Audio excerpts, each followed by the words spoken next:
Hey there, this is Mr. Icarus, and welcome to yet another edition of Doom Mod Madness.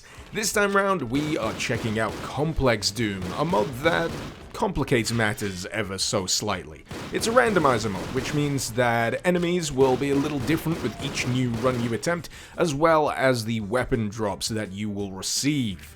Intriguingly, the monsters that you'll be up against, more specifically the zombie soldiers, will actually be able to wield most of the weapons that you will eventually be able to get your hands on, which leads to a little bit of an unfair skewing of the firepower to begin with. You'll run into a lot of enemies that have plasma guns, some even railguns, and of course you'll run into variants of things like imps and cacodemons as well. If you're very unlucky, you'll get some high-tier versions of those enemies right off the bat, but there's nothing really stopping you restarting a run if you figure it's being a little too unfair to begin with. If you persevere, however, there's a high chance you'll run into something a lot more useful to use against your enemies. For example, this is the auto shotty, which I managed to pick up during the first level of this map pack, which is doomed the way it did. Additionally, we also have access to mines and grenades. The mines lure an enemy close enough, it goes splat. Grenades! I'm not going to talk about grenades, we all know how grenades work, but the inventory system here is interesting. Alongside standard med pack pickups and health vials and armor pickups, you'll also get dedicated inventory items that you can use to top yourself up if you're finding you're in a little bit of a pinch. All you need to do in most cases is just hammer enter and you'll get a nice instant top up on your armor and health, ready for the next encounter.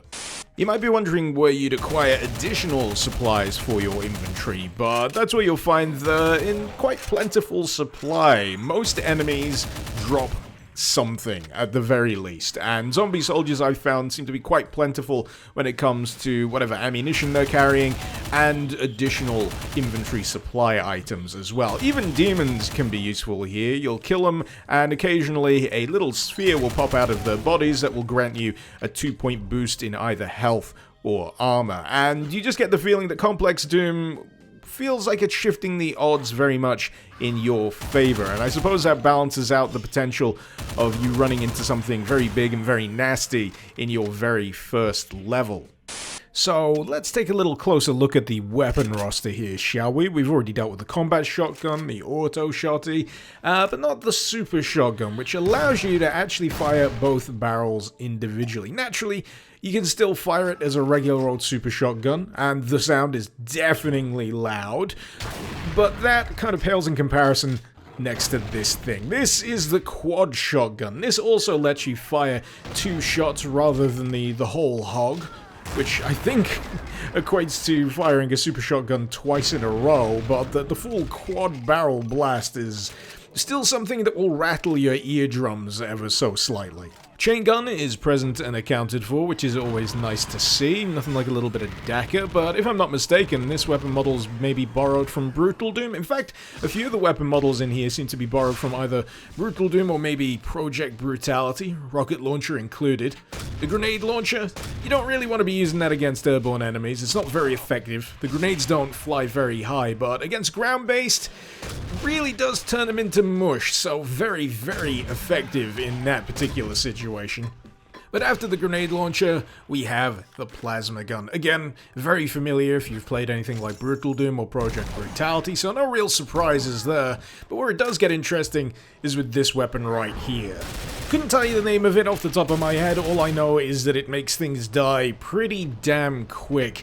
But you've got to be very careful in what kind of situation you use it, because if you're a little too up close with an enemy, you can actually deal some self-damage to yourself. So pretty intriguing stipulation for that weapon.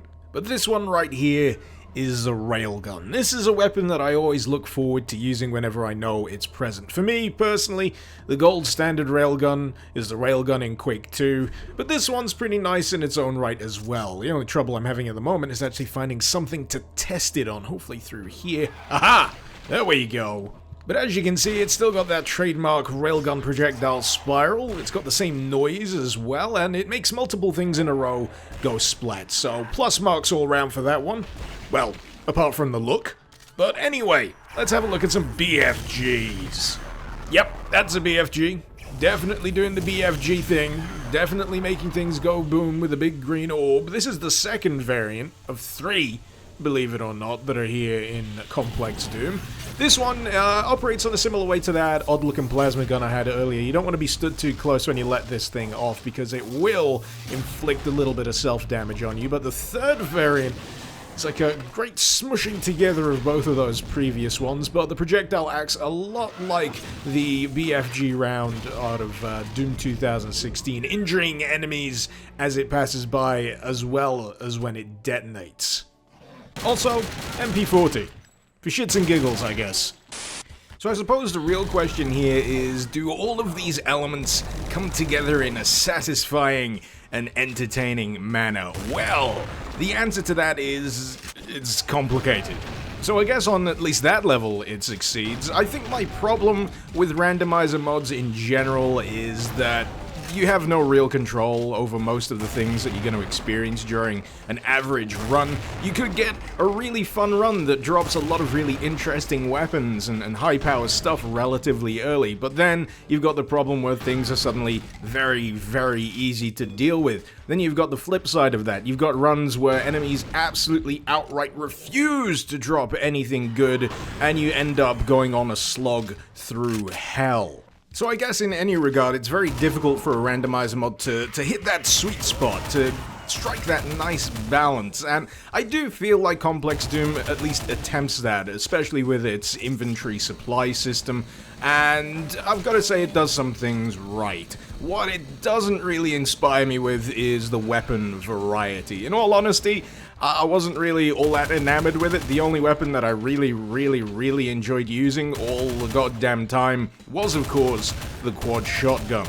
Another thing that I picked up on with the weapons is that the sound effects for some of them are downright thunderous, which is great, honestly. It needs to feel good when you're firing a weapon. If it doesn't feel great to use, then the chances are you'll cool off on it relatively quickly. So the sound of the machine gun is pretty damn great. The sound that the quad shotgun makes rattles my bones to the core, and yeah, good job on that front.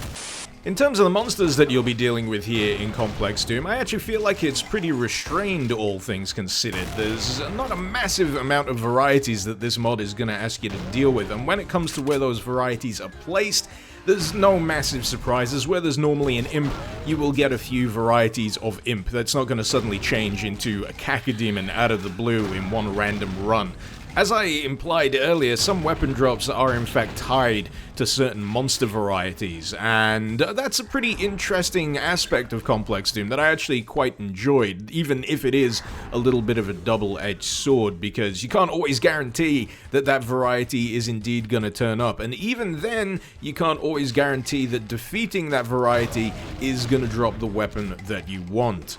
This was a particular point of frustration for me in one run where I was desperately hoping for a variety of Baron to turn up, a Cyber Baron as far as I could tell, which could also wield and drop a Railgun. Could I get it to show up during my run? Could I bollocks? And as a result, I just felt utterly blue-balled. But hey, that is the nature of mods that deal in some element of randomization, so I can't really complain too much. And if it does get absolutely unbearable waiting for the weapon that you want, you can always abuse the give command or type in the good old IDKFA. So yeah, overall I'd say Complex Doom is perfectly fine. It's a relatively solid gameplay randomizer style mod, and I can't really find any overwhelming faults with it. I just wish it was maybe a little bit more exciting than it actually was, especially in regards to weapon variety. Now, for all of you that are about to mention it in the comments, I am perfectly aware of the legendary complex add-on, so don't worry. I will be dealing with that soon enough. I just didn't really feel like shoehorning it into one video. That's something that would probably have made my brain just reduce to mush. So, any last things I want to bring up? Ah yes, I'm glad the invincibility sphere doesn't turn all the colors negative because my eyes no longer bleed, and I also like that enemies you'd consider vanilla, like vanilla cacodemons or vanilla barons, actually do have a little bit of variety in their attacks here, so it's something that does still keep you on your toes. In any regard, if you are in fact after a mod that's gonna keep you on your toes, you can do far worse than pick up Complex Doom, the link for which is of course in the description below. Hopefully you've enjoyed this video, feel free to let me know what you thought in the comments, and feel free to suggest any mods you'd like to see me cover in future episodes of Doom Mod Madness. This has been Mr. Icarus, thank you very much for watching, Icarus out.